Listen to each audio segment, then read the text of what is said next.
And to give you all a little bit of additional background here on what we do at the U.S. Department of Commerce and how we work, is essentially we have 100 offices throughout the United States and 130 overseas offices. So essentially we're the U.S. Embassy or consulate. We have someone that's on the ground internationally that is equipped to help U.S. companies enter that market. And that type of assistance comes into locating the distributor, locating the agent, a joint venture partner, or even to advocate on behalf of a company as they bid on, say, a government tender overseas. In addition to that, we also work with other agencies of the government, such as the Small Business Administration, Export-Import Bank, the Overseas Private Investment Corporation, and as well as the multilateral development banks that I'll touch upon towards the end of my presentation, all in an effort to basically, I guess you say, kind of connect the dots for U.S. companies. Yeah. And so as a result of that, here in New York, we've really been able to grow the energy practice and grow the exports that are coming from the Cleantech sector, as both Les and I have talked about for quite some time now. There really is a great Cleantech sector developing here on the East Coast, and I think is underappreciated and underrecognized. So with that, what the goal that I wanted to talk to you all about today was about some of the best prospect markets outside of the usual BRIC countries that everyone thinks of. We always have clients that are coming to us that are saying, I would like to go to Brazil, I would like to go to China, or I would like to go to India. However, that's not the best place to start. And so here are some, so we'll talk about it in a second, a few of the markets that are off the beaten path a little bit, that I think are a better place, and also some of the ones that have some great opportunities that you won't find the type of competition that you will find in India or China or even in South Africa. And so Les, if it's okay, we'll get started with the presentation here. On slide 2 are just a few of the various clients that I work with. Some are, major wind developers, some are major solar developers, as well as a small company here that has a light pole that's wind and solar powered, and another company that does tidal power. So, it's not just limited to the usual solar and wind that everyone thinks of. It's also down to the products that are available as well. I've got your markets overview slide up here, Roy. Okay, Les? Yeah, I've got your markets overview slide up, so when you want me to advance, just give me the high sign. Okay, so we'll move on to slide 3, and Les, I had a hard time hearing you on that response. Canada. Right, I'll continue on. So with regards to slide 3, is more about the markets overview. And what we'll talk about here are really some of the increasing opportunities on every continent that are out there. And really the best industries are going to drive by the market. We'll talk about solar, wind, biomass-based energy, hydro, green building, and net zero buildings. So we'll move on to slide 4. The first market we'll talk about is close to home, is Canada. And not everyone always thinks about that as a place that has a great solar market. But there really is a lot of good opportunities for U.S. companies under both NAFTA as well as with regards to some of the feed-in tariffs that they do have available. So starting on slide 5 here is really within Canada. A lot of the power generation is currently based on coal, but it's starting to be changed with natural gas, renewable energy, as well as potentially biomass as well. There's a lot of incentives, particularly within Ontario and Quebec, for developing these programs. There are a number of feed-in tariffs that are available to U.S. companies. However, one issue that some U.S. companies are running into is the local content requirements that are starting to be implemented within Ontario specifically.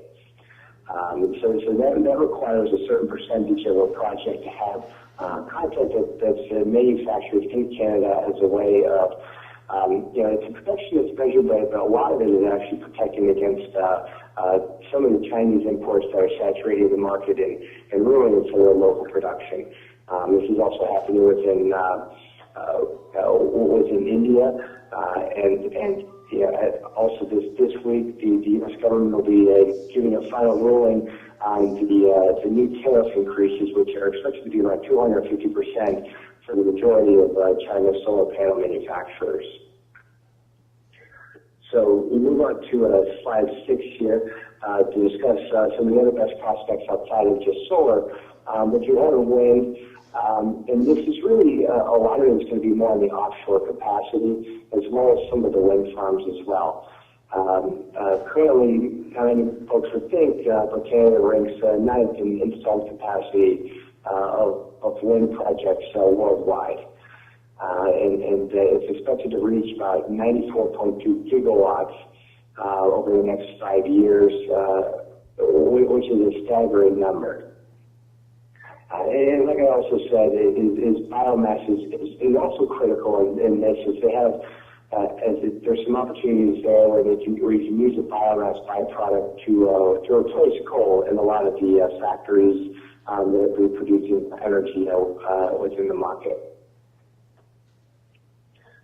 So moving on to slide 7 is kind of on the other side of the pond and mentioning, discussing some of the opportunities that are in Germany and Denmark. With Germany on slide 8, the goal is to have 20% of the renewable energy account for their production by 2020. Of that 28%, about 25% is expected to be wind. Solar is expected to be about 7%. And then also the statistics there for bioenergy. And with Germany, though, it is interesting in that a lot of it is going to be under the distributed side. So a lot of this is more of a rooftop solar, the rooftop wind. So it's not the usual large solar fields or wind farms that folks will think of, but this is more on the distributed, so it's more distributed on the grid. And then with regards to Germany, there's also some hydro opportunities, and of course geothermal. Geothermal is a large opportunity within the market. And one of the events that we are involved with there, I'll try to touch upon these as we move along, is we're actually, later in November, is running a combined trade mission to Germany for the renewable energy sector that will include both venture capital and renewable energy clean technology companies. And this will give companies a unique opportunity to not only find partners within the market, but also to liaise with some of the VC and private equity companies that will be attending. As of course you all know, everyone is always interested in how to obtain more funding and financing. So moving on to slide 10, I think, in my opinion, one of the most fascinating markets for companies, and one of the relatively easiest would be Denmark. By 2035, 100% of the electricity and heat is going to be from renewable sources. And by 2050, 100% of the entire energy supply is going to be from renewable sources. And that includes industry and transportation. And that's also something that's important to touch upon with regards to Germany as well, is the large push for electric vehicles. But not just electric vehicles, but you also have the battery storage capacity. You also have the electrical vehicle charging stations. So there are a lot of opportunities aside from some of those that are discussed in the Cleantech sector in both of these markets as a way to get involved. So with regards to Denmark, most of the wind will come offshore. Biomass, biofuels are a big driver of the electricity market. And then there's also talk of wave energy, but that's more of a longer-term vision. It's fairly limited, and the technology is in infancy stage. But the important thing to also remember is the opportunities for smart grid technology, smart grid applications, even software that can help predict grid loading as well. Because if you're bringing up all these different types of electricity, and you need to have the technology in order to properly load the grid. And what we'll do is move on to the next slide, on slide 14, is talk regarding a little bit about the Philippines and Thailand.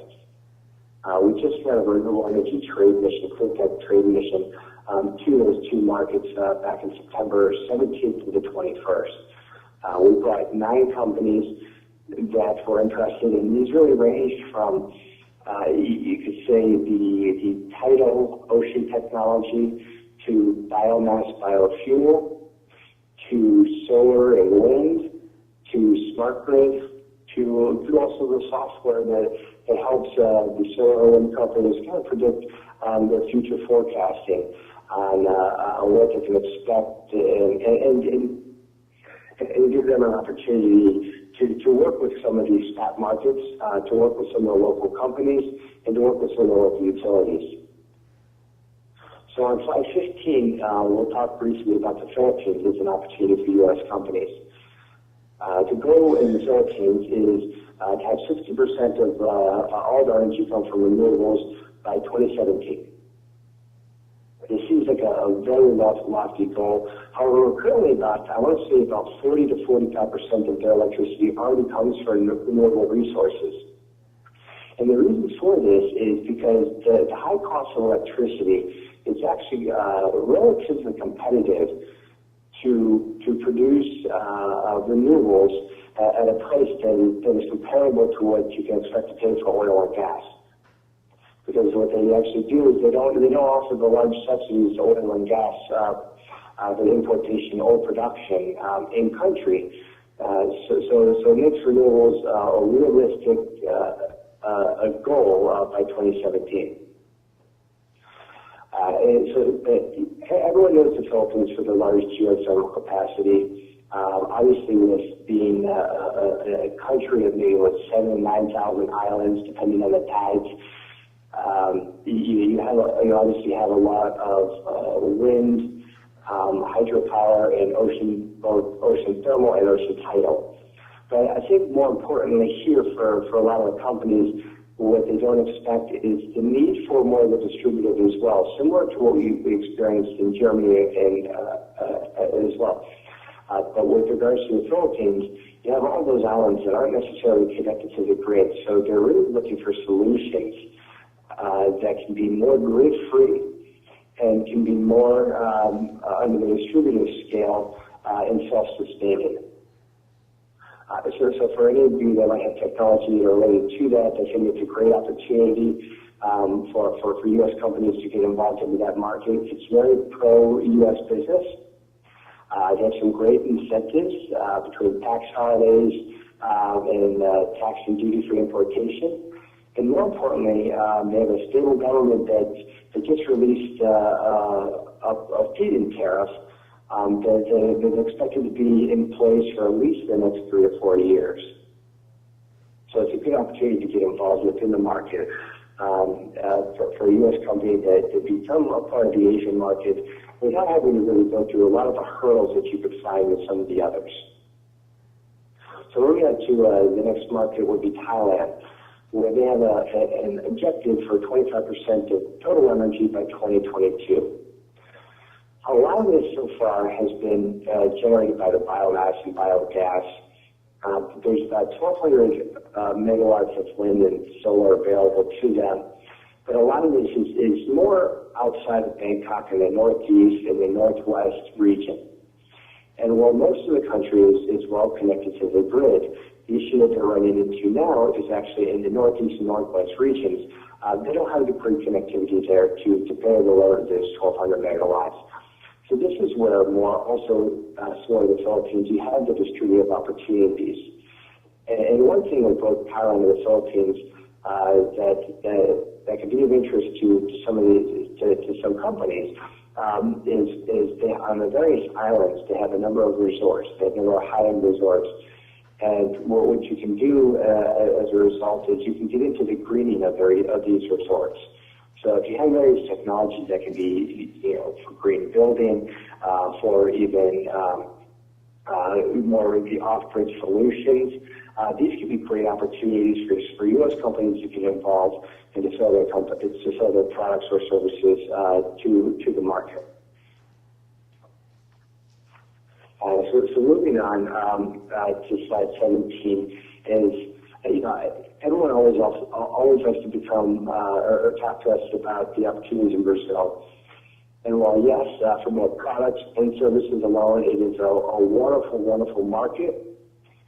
But the tariffs and the duties that U.S. companies and the difficulties that they can run into sometimes outweigh the benefits that you'll find within the market. Right now, there's obviously a large push within Brazil for the upcoming Olympics and the World Cup Games 2 years prior, where they have a goal of becoming the first essentially green games. So if you're interested in that market in Brazil, I certainly don't want to ignore it or discourage you, but now is the time to get involved with that market because there will be some restrictions, some local content requirements, and there will also be some restrictions in terms of the type of partners you can have and employees that you can work with. But with regards to Chile, there's a lot of also great opportunities where they recently, the original goal was 10% of the renewables by 2024, but they've actually just recently announced, I want to say maybe earlier this year, to have about 20% by 2020. And this is really going to come from a number of different opportunities, from hydro to thermal to wind generation. A lot of it will be on the scale from 0.3 megawatts to 10 megawatts. So similar to the smaller project, as well as solar. And the solar will be more on the utility scale, but it's important to note that it's also for water heat, so solar thermal technologies as well. Now, in my opinion, some of the most intriguing opportunities probably come from the African market. Obviously, everyone knows about South Africa as an opportunity, but similar to what you'll find, what was mentioned here about India, about Brazil, and also about Canada. In South Africa, it's fairly soon they'll be doing also local content requirements for imported products and projects that are going to be implemented. So lots of companies are keen on maybe finding a local manufacturer. Then you need to get involved sooner rather than later in that market. But with the unprecedented potential, you have unprecedented obstacles. You have large fossil fuel subsidies within the market of Africa. High cost of renewable energy plants. A poor grid connectivity with low load factors, and you of course have the inadequate regulatory and government environment where you don't necessarily have the stability that's going to come into place with a 20-year PPA. But what could be important there for those that have products is that you have a growing consumer market. So if you have a Cleantech product, say it's a solar-powered flashlight or a solar-powered lantern, you have a growing consumer market with a growing middle class. So people are there and they're ready to spend money for high-quality products as opposed to just buying the lowest cost option. And so aside from South Africa, moving on to the next slide, is a market like Kenya. Only 23% of the population has access to electricity. So as a result, you have groups such as the IFC that has a large focus on lighting Africa, and they actually have offices in Kenya. So there, the key is to have to distribute it. You have the opportunities more on the home level or the village level to help bring electricity to those markets. The total investment in the renewable energy market is, in 10 years, $1.4 billion. This is between the government, the U.S. government, as well as groups like the African Development Bank that we'll talk about briefly. But you also have issues such as water and wastewater. There's $2.5 billion that is invested in, or we will be invested in that over the next 5 to 10 years. You have new feed-in tariffs to increase these incentives, as well as you have opportunities in wind, solar, biomass, geothermal, waste energy, and hydro. So a lot of these opportunities are there, in a great market like Kenya, where you'll probably find a little less competition than you will in a market like South Africa that's slowly becoming saturated. And so moving on to the final kind of slide on slide 20 is one thing I like to bring in to all of this are kind of the various financing tools that are available to U.S. companies that whether you're developing a project or whether you're selling a product, there are various financing tools for these for U.S. companies that are underutilized in our opinion. The Overseas Private Investment Corporation, OPIC, it actually is an organization that does the lending where there is no U.S. content requirement like there is with Exim Bank. But with OPIC, you must have 25% U.S. equity in the project. In addition to kind of the debt financing that they do, they also offer insurance that'll cover everything from political risk insurance to the risk that comes into play with a potential change in feed-in tariff as a result of the regime change. Where they're no longer keen on keeping the feed-in tariffs and they want to make the market more natural. The OPIC actually does the lending, and the interesting part with OPIC is that they do not work essentially in developed markets. So basically, you won't find OPIC in Canada, Western Europe, or Australia. Rather, they're very active in India, they're very active in Africa, Eastern Europe. So basically, wherever there is not a developed market, they probably have some form of presence there in terms of lending opportunities and risk and insurance opportunities. Next up is the Export-Import Bank of the United States. So that they can help give government guarantees on potential sales. Where a U.S. company, if you're selling a product with at least 51% U.S. content, you can bring a financing opportunity to your buyer. So they'll help finance the buyer of a U.S. product that has at least 51% U.S. content, which is always important. As you work with folks overseas, if you have the ability to come to them with financing, in addition to just the product and the great offerings that you have, it'll certainly give you a leg up on the competition. In addition to that, though, they also give export credit insurance, so you can even take out insurance on non-payment from a buyer. So there's that opportunity as well. The next one down is the U.S. Trade and Development Agency, USTDA. From there, they actually have U.S. grants. U.S. grants where they can help fund feasibility studies.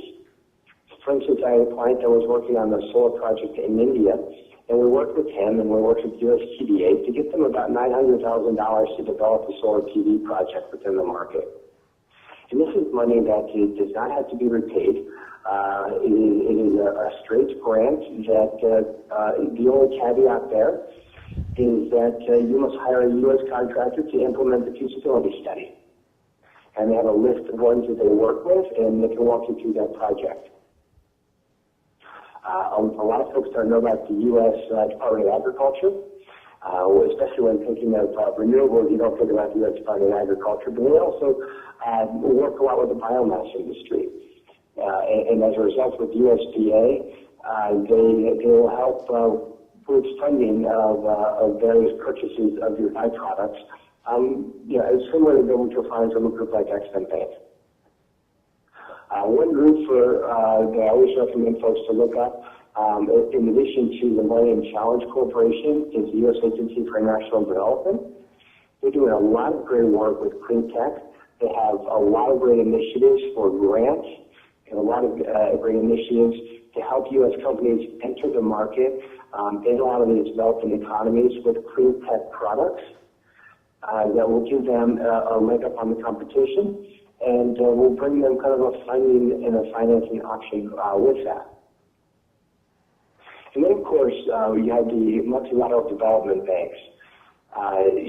Some are much quicker and much better to work with than others. Through a lot of work, I should say, with the Africa Development Bank, Asia Development Bank, EBRD, and we also have a liaison to the World Bank.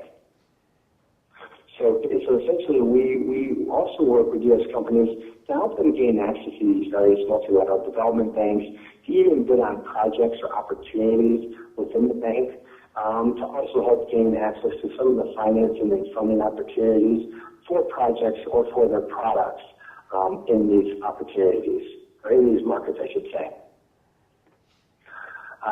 So as a result, I just wanted to kind of give you all an opportunity to learn and see a little bit more about some markets that were off the beaten path a little bit, probably are normally on the forefront of everyone's radar, as we constantly get questions about the usuals of the BRICS. And so I wanted to go through some of those other opportunities that are available to U.S. companies. There certainly is a growing desire and a growing need for U.S. clean tech products because they have the quality that companies are looking for. It certainly is a competitive market, which is where going after defeating tariff opportunities certainly play a major role. So as a result, on the following and final slide, I wanted to give you all my contact information. I'd be happy to answer any questions that you have now or even offline.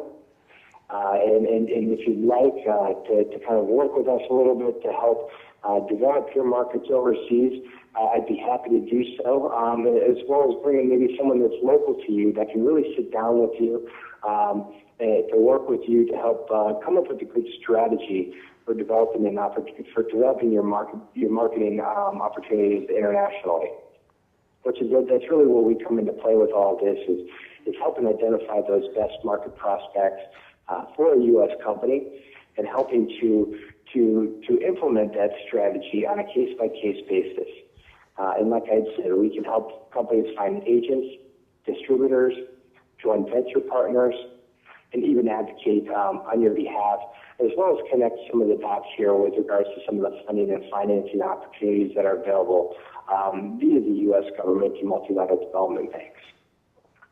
So I want to thank you. And first, I also apologize for the technical malfunctions on my end, as there are certainly some restrictions on Skype and everything that are able to be installed on our U.S.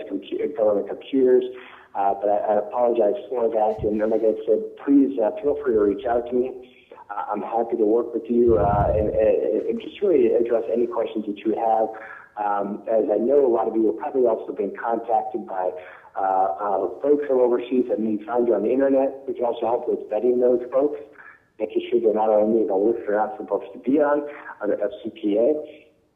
And we can really just kind of be a resource for you all to developing your national business strategy. So thank you again. Thank you to Les for the opportunity. And I'm happy to answer any questions that you might have. Great presentation, Ryan. Thank you very much. Thanks. Any questions from the audience right now? Well, one of the questions that I have, Ryan, that we kind of foster the concepts of international trade.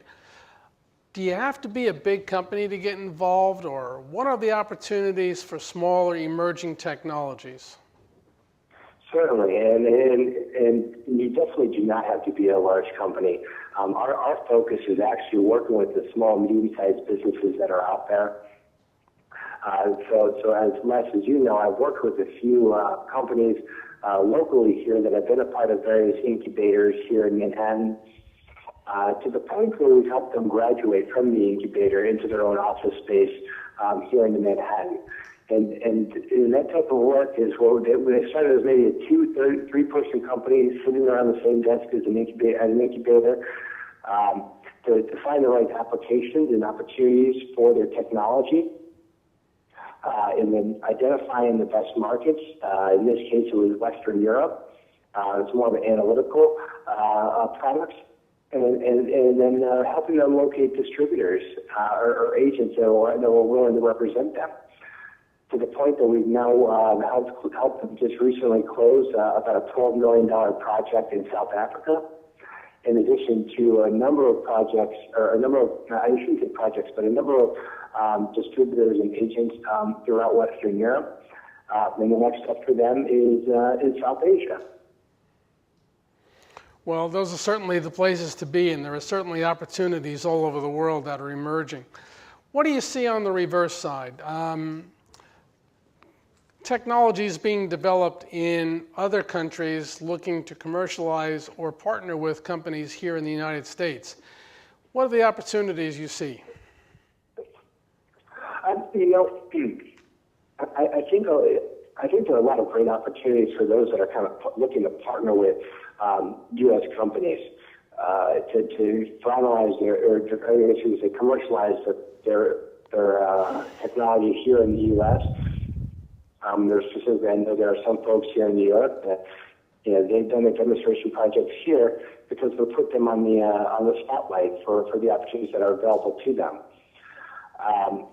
For a lot of what's a little frustrating, I'm sure, for many of the companies that are here and that are part of the various incubators and are on the line today, are some of the, I guess you could say, the lackadaisical stance by the U.S. government to move forward with helping companies not only commercialize here, which we've done a good job of thus far, but enter into this U.S. market and provide the right kind of incentives. The interesting part, a little off the record, will be to see what happens over this next election, and it'll certainly dictate the type of, the type of attention that renewables and clean technologies will get. But there certainly are opportunities. What I've actually done with a number of companies is to help them partner with folks overseas to finalize that commercialization in overseas markets as well, where you'll probably have to do some form of a testing anyway. So we can help partner with universities. We can help partner with larger companies that are maybe willing to do test projects. So those opportunities available as well. Ryan, for our international viewers, would they contact you through their local consulates or country consulates? What's the best way to do that? Yeah, for those internationally, certainly. And we have actually what's known as a Select USA program. And under the Select USA program is where we kind of help introduce folks to potential partners here, as well as the various states, to kind of walk them through the incentive process and to basically learn about what incentives are out there for a U.S. company or for a foreign company looking to enter into the U.S. market. Whether it's various tax holidays, ways to save on your utility bills, a number of different avenues that we can go, down to we've helped folks with the visa issues that sometimes come into play with opening up an office here in the U.S. and bringing technology in. Great. Ryan, great presentation. I thank you so much for your time. I'll give you a buzz next week, and we'll take it from there. Thanks a million. Sounds good. Thank you. Take care.